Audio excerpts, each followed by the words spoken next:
Hello all வணக்கம் பீடா, welcome to the show. Asia cup ஆரம்பிச்சிருச்சு, India மேட்சும் ஆரம்பிச்சிருச்சு.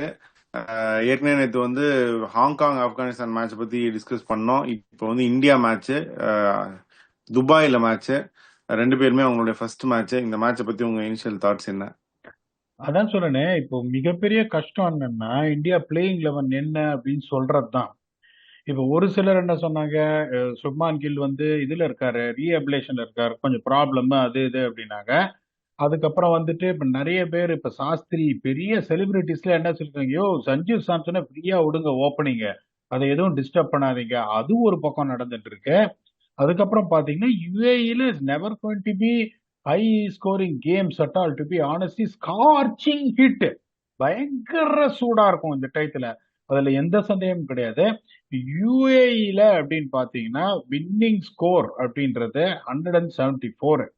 174 இஸ் அ வின்னிங் ஸ்கோர். நீங்க 174 அடிச்சீங்கன்னா, if you bat first you got a massive chance to win. ஏன்னா இந்த ஆவரேஜ் ஸ்கோர்ஸ் எல்லாமே பாத்தீங்கன்னா ரெண்டு இன்னிங்ஸுமே it is just coming around 162 to 168. இதுல எந்த சந்தேகமும் கிடையாது. ஸோ இப்போ உங்களுக்கு இந்த மோஸ்ட் இம்பார்ட்டன்ட் திங் இங்க என்னன்னு பாத்தீங்கன்னா, ஃபர்ஸ்ட் 6 ஓவர்ல விக்கெட் விடக்கூடாது யுஏஇல. இந்த ஃபர்ஸ்ட் 6 ஓவர்ல ரெண்டு இன்னிங்ஸுமே ஃபாஸ்ட் பவுலர்ஸ் கொஞ்சம் அப்படி இப்படி அலையும் லைட்டா. That is a tradition of UAE. இப்ப நீங்க இந்த 174 நீங்க அடிக்கணும்னா எப்படி அப்ரோச் பண்ணணும்னா, ஒரு சேஃபா 40 to 45 for 1. 6 ஓவர்ல நீங்க ரொம்ப மோசமா ஆடினீங்கன்னா கூட இப்ப இந்த காலத்து T20ல 45 வந்துடும். அதுக்கப்புறம் அப்படியே அந்த செகண்ட் பேஸ்ல அப்படியே ஒரு 8 runs அண்ட் ஓவர் 45 for 1 வந்தீங்கன்னா, ஒரு 78 to 80 for 2 அந்த மாதிரி வந்துட்டீங்கன்னா, தேர்ட் பேஸ்ல ஒரு மொமெண்டம் ஒரு 42 to 45 ரன் ஒரு 125 அந்த மாதிரி வந்தீங்கன்னா, கடைசி 5 ஓவர்ல உங்களுக்கு அந்த 50 55 கூட வந்துடும். That take out a score between 175 to 180. In my opinion in USP UAE is very very good to go. இந்த ஒரே ஒரு 6 ஓவர் கேர்ஃபுல்லா ஆடணும். இன்னொன்னும் பாத்தீங்கன்னா, மோஸ்ட் இம்பார்ட்டன்ட் திங் என்னன்னா, how you run between the wickets from 7 to 15. இந்த 7 to 15ல யாரு நிறைய ஒன்ஸ் அண்ட் டூஸ் எடுத்திருக்காங்களோ, கடைசி 15 மேட்ச்ல 11 மேட்ச் ஜெயிச்சிருக்காங்க. ஸோ எந்த மாதிரி ஓட விடுறீங்கன்றது ரொம்ப இம்பார்ட்டன்ட். ஏன்னா பயங்கர ஹீட்டா இருக்கும்.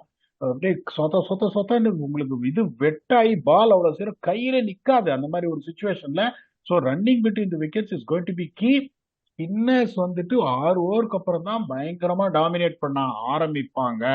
அதனாலேயே ஒரு டெம்டேஷன் இருக்கும். You have to play two front line fast bowlers at least.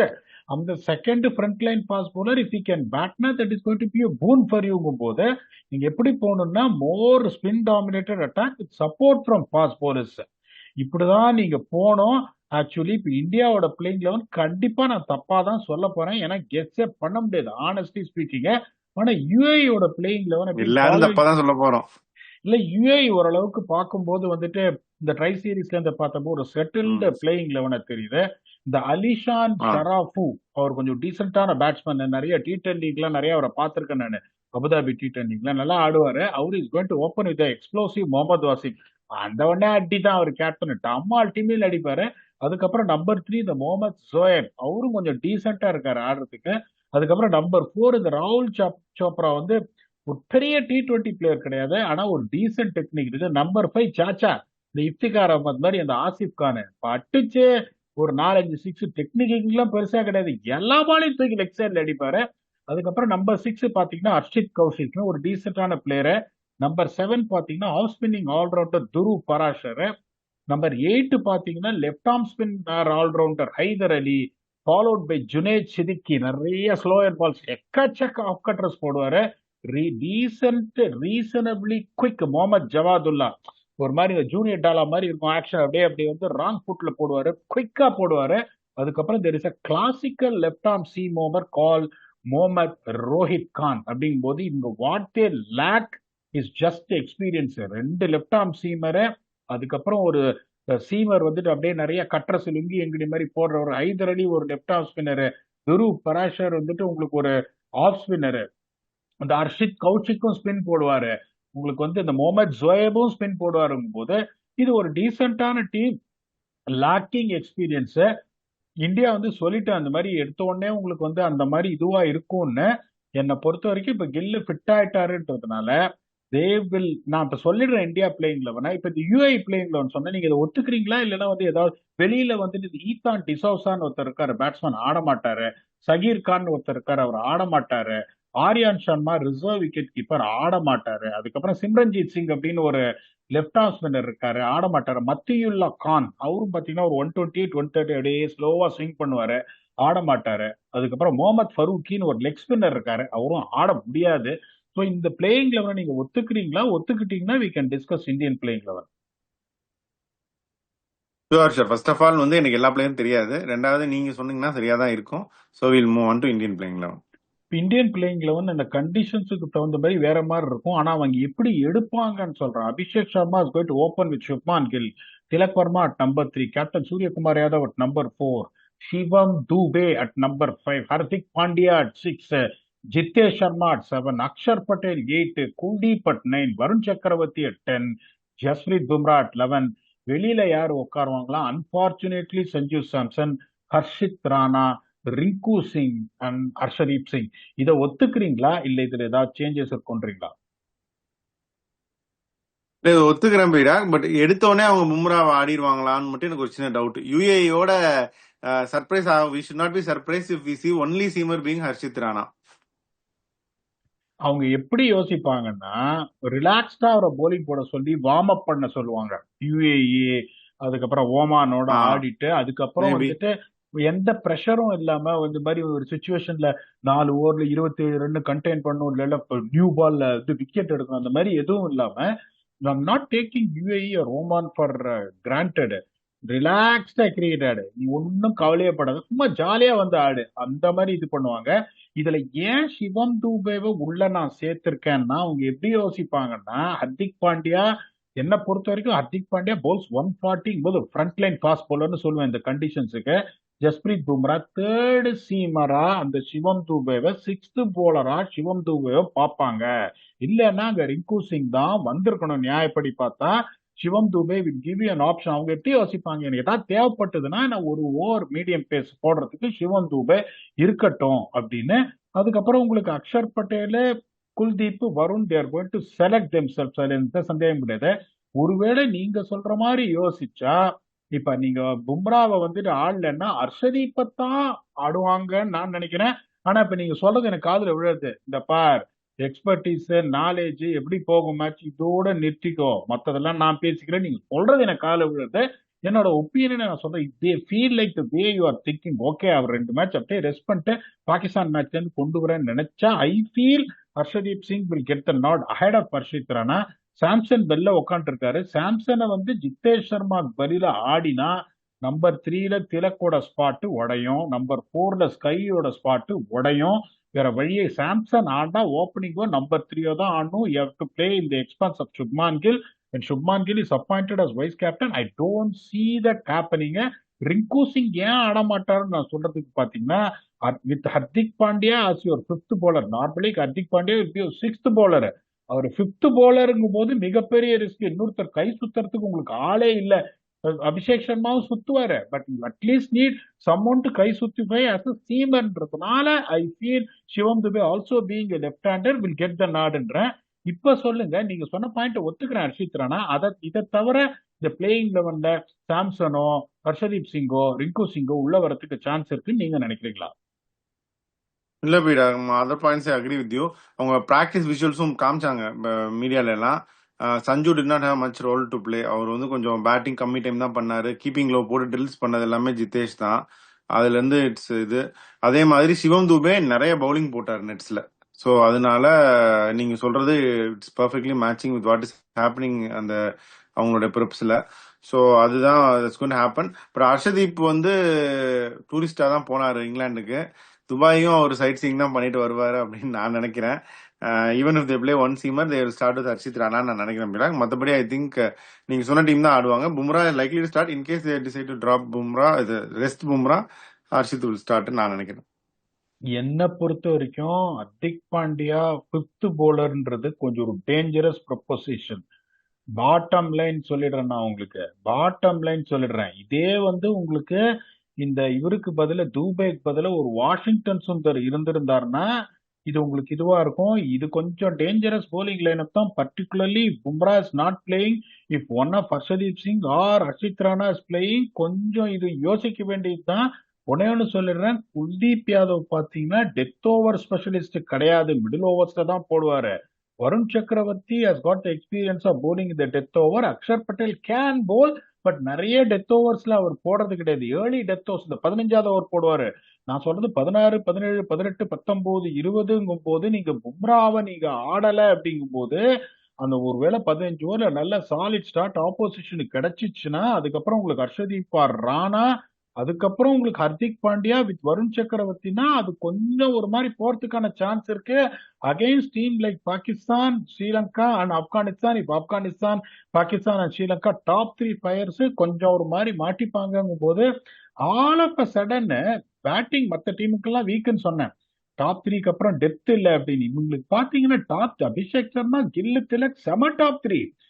Sky, அதுக்கப்புறம் Shivam Dubey on is destructive best, can change the course of the game. அதுக்கப்புறம் பாண்டியா, ஜித்தேஷ் சர்மா, அக்ஷர் பட்டேல் பேட்டிங்ல உங்களுக்கு எந்த ப்ராப்ளம் கிடையாது. மற்ற டீமுக்கெல்லாம் பாத்தீங்கன்னா டாப் 3க்கு அப்புறம் பேட்டிங் டெப்த் இல்ல, அங்க மாட்டுவாங்க. இவங்களுக்கு ஒரு ரெண்டு போலர் பிரைமரி போலர், பும்ராக்கே சரியா விழல, இல்லைன்னா வருண் சக்கரவர்த்திக்கு சரியா விழலைன்னா it is going to be a little bit of a riskன்றது என்னோடது. Still it looks balanced. இந்த சாம்பியன்ஸ் ட்ராஃபி முதல் எபிசோட்ல இந்தியா ஜெயிச்சிருவாங்கன்னு சொன்னோம். இப்பயும் இந்தியா ஃபைனல்ஸ் போவாங்க அப்படின்னு தான் நம்ம முதல்லயே சொல்லியிருக்கோம். I don't want to change what I set. அது நீங்க ஒத்துருக்கீங்க. கொஞ்சம் கேள்விக்குறிகள் வர்றதுக்கான வாய்ப்புகள் இந்த bowling அட்டாக்ல கொஞ்சம் இருக்கு. If the pitch doesn't really behave slowly, which is expected from Dubai. Okay, so அப்போ எட்ஜ் யாரு கொடுக்க போறீங்க இந்த மேட்ச்சுக்கு? இந்தியா தானே? இல்ல சார், இது ஒன்னே ஒன்று சொல்றேன் பாருங்களேன். இப்ப யுஏஇ அப்படிங்கும் போது what they are playing for is for pride. இப்போ ஆனஸ்ட்லி ஸ்பீக்கிங் இதுல எட்ஜ் அந்த மாதிரி கொடுத்தா பாவம் யுஏஇ மாதிரி ஒரு டீமை இது பண்ற மாதிரி இருக்கும். அதனால இந்த இதுக்கு எட்ஜே கொடுக்க மாட்டேன். Because India is going to be overwhelming favourites. இப்போ எட்ஜ் நியாயமா கொடுத்தா ஒரு நம்பர் ஒரு 87, 70, 13 அந்த மாதிரி கொடுக்கணும். அதை நான் கொடுக்க மாட்டேன். ஏன்னா I respect every cricketing nation, every cricket player. இப்ப யுஏஇ வராங்க, பேட்டிங் ஆடுறாங்க, ஒரு 143 அடிச்சு இந்தியா 19 ஓவர்ல சேஸ் பண்றாங்கன்னா it's a victory for UAE. இல்லைன்னா இந்தியா ஆடி ஒரு 186 அடிக்கிறாங்க, யுஏஇ ஒரு 161 ரன் அடிக்கிறாங்கன்னா இட்ஸ் விக்டரி ஃபார் யுஏஇங்கும் போது, அதனால இந்த இதுக்கும் சரி ஓமானுக்கும் சரி எட்ஜ் கொடுக்க மாட்டேன். பங்காளி வருவான் பாருங்க அதுக்கப்புறம் மார்க் ஆண்டனி, அப்ப சரியான எட்ஜ் கொடுக்குறேன். நீங்க கேட்கறதுக்கு முன்னாடியே அதுல எந்த சந்தேகம் கிடையாது. ஓபி agree with sentiment what I'm saying. Okay, fair enough, correct தான். இதனால ஒன்றும் நமக்கு இது இல்லை. ஸோ இது கண்டினியூ பண்றதுல ஒன்றும் தப்பு இல்லை இதே மாதிரி. ஸோ இப்போ ஒரு சாம்பியன் பெர்ஃபார்மர்ஸ் இந்த மேட்ச்ல யாரா இருப்பாங்க, கேம் சேஞ்சர்ஸ் யாரா இருப்பாங்கன்னு இந்த டீமுக்கு அந்த டீமுக்கு ஒருத்தர் சொல்லுங்க. எனக்கு என்னமோ இந்த மாதிரி ஒரு சுச்சுவேஷன்ல ஒரு conventional cricketer like Gill very knows what he has got to do to keep lot of people quiet.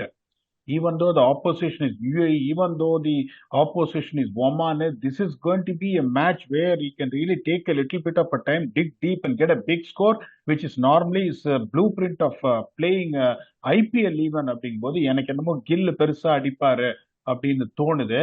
அங்க யார் யாரெல்லாம் ஒரு கேம் டிஃபைனிங் பிளேயர்ஸ் அப்படின்னு சொல்லிட்டு அப்புறம் ஒரு பிளேயர் எடுக்கிறேன். இந்த முகமது வாசிம் கேப்டன், அவர் ஒரு எக்ஸ்ப்ளோசிவ் பிளேயர். இந்த ஆசிப் கான், அவர் ஒரு எக்ஸ்ப்ளோசிவ் பிளேயர். இந்த Muhammad Jawadullah has got all the goods to pick up wickets. இந்த துரு பராஷர் இந்த கீழே நம்பர் 7ல பேட்டிங் பியூட்டிஃபுல்லா ஆடுறாரு. அதுக்கப்புறம் can also bowl decent of spin, is going to bowl 4 overs. எனக்கு என்னமோ I am picking Gill from India and Dhruv Parashar from UAE. இப்ப நீங்க உங்களோட பிக் எடுங்க. நான் வருண் சக்கரவர்த்தி இருக்கலான்னு பாக்குறேன் அப்படின்னா. ஏன்னா அவங்க அவ்வளவா ஆடினது கிடையாது யுஏஇ. சப்போஸ் எப்படி இருந்தாலும் ஹில் பி அமங் த விக்கெட்ஸ்னு தோணுது. ஸோ எல்பிக்கு வருண் சக்கரவர்த்தி. அவங்க வாசிம் எல்லாருமே எடுப்பாங்க, top order batter. So Bumrah threat up front இருந்தாலும் so I still go with him. பாப்பா என்ன ஆகுதுன்னு. ஸோ இந்த மேட்சுக்கு பீடாக எட்ஜ் கொடுக்கலை, இருந்தாலும் இந்தியா ஃபேவரட்ஸ் அப்படின்னு மட்டும் சொல்லியிருக்கீங்க. Fair enough. ஸோ டீம்ஸ் கண்டிஷன்ஸ்லாம் பத்தி டிஸ்கஸ் பண்ணிட்டோம். இந்த மேட்சை பத்தி உங்க ஃபைனல் தாட்ஸ் என்ன? அதுதான் இந்தியா எப்படி எடுத்திருக்கணும்னா, ஏதாவது ஹோல்ஸ். ஹர்திக் பாண்டியா 4 ஓவர் போட்டே ஆகணும். இவங்க அதுதான் தப்பு பண்ணுவாங்க. இப்ப பும்ராக்கு 2 ஓவர் கொடுக்குறான், பவர் பிளேயர் ரொம்ப நல்லா போடுறான்னா ஒரு 2 ஓவரை கட் பண்ணிட்டு துபாய்க்கு 2 ஓவர் கொடுப்பேன். இங்க நீங்க எக்ஸ்பெரிமெண்ட் பண்ணலன்னா எங்க எக்ஸ்பெரிமெண்ட் பண்ண போறீங்க? பாகிஸ்தானோட ஸ்ரீலங்காவோட ஒரு 11 ஓவர்ல ஒரு 92 for 1 போயிட்டாங்கன்னா அப்போ தூபே எக்ஸ்பெரிமெண்ட் பண்ணுவீங்களா? இங்கதான் எக்ஸ்பெரிமெண்ட் பண்ணோம். அதே மாதிரி நான் என்ன பண்ணுவேன், இப்ப அந்த ஸ்பின்னர்ஸ் வந்து யாராவது ஒருத்தர் சரியா, இப்ப அக்ஷர் பட்டேல் எஸ்டாப்ளிஷ் பண்ணிட்டாரு, அதுல எந்த சந்தேகம் கிடையாது. குல்தீப் யாதவ் பாத்தீங்கன்னா கொஞ்சம் அங்கேயும் இங்கேயும் இருக்கான்றதுனால குல்தீப் யாதவ் கண்டிப்பா 4 ஓவர் போட வைப்பேன், பாண்டியா கண்டிப்பா 4 ஓவர் போட வைப்பேன், 2 ஓவர் தூபே போட வச்சு என்ன நடக்குது அப்படின்னு பார்ப்பேன். அதுக்கப்புறம் இந்த டாப் 3 எனக்கு எப்படி செட் ஆகுது, ஐம் நாட் வெரிட் அபவுட் 4, 5, 6, 7, 8. ஏன்னா அந்த இந்த 5 பவுலரும் நல்ல வேலையை செய்ய ஆரம்பிச்சிட்டாங்கன்னா அதுக்கப்புறம் ஒரு என்ன பண்ணுவாங்க, ஒருவேளை ஏதாவது மாத்தணும் அப்படின்னா ரிங்கு சிங்கை கொண்டு வரதுக்கான ஒரு ஆப்ஷன் இருக்கு. பட் இந்த காம்பினேஷன் நீங்க மாத்தவே முடியாது. 3 ஸ்பின்னர் ஆடியே ஆகணும் அங்க. அபிஷேக் சர்மாக்கு ஒரு ஓவர் அப்படியே கொடுக்க முடியுமா? ஒருவேளை ஒரு ஃபில்லிங் போலரா தூபே பண்ற வேலையை அவரால் அஸ் அ ஸ்பின்னர் பண்ண முடியுமா? இந்த பாசிட்டிவ்ஸை தான் நான் எடுக்க பார்ப்பேன். யூஏ பொறுத்த வரைக்கும் வெரி சிம்பிள், சண்டை செய்யணும் சார் அப்படின்னு வரும். I want to make sure I qualified here, not to just play 3 matches and feel the limelight பயங்கர க்ரௌட் இந்தியா பார்க்க வராம I'm going to compete and see how close I can push for you அப்படின்றத நான் யோசிப்பேன். பார்ப்போம் என்ன நடக்குதுன்னு. இது it's always an advantage for you to play the less weight opponents before you get on to the business with Pakistan. நீங்க rivalry நீங்க அதை சொன்னீங்கன்னா அதுக்கப்புறம் உங்களுக்கு பேச்சுவார்த்தையே கிடையாது. இருந்தாலும் Pakistan is Pakistan. Pakistan is the team which they believe after they won the tri series will have a சான்ஸ்னு. பாப்போம் என்ன நடக்குது. மேட்ச் முடியும், மேட்ச் முடிஞ்ச உடனே வந்துட்டு இந்த மேட்சை ரிவ்யூ பண்ணுவோம். Did UAE push India closer or what points India did tick? It will come and do the review with your only Octopus. Until then, thanks a lot and bye bye.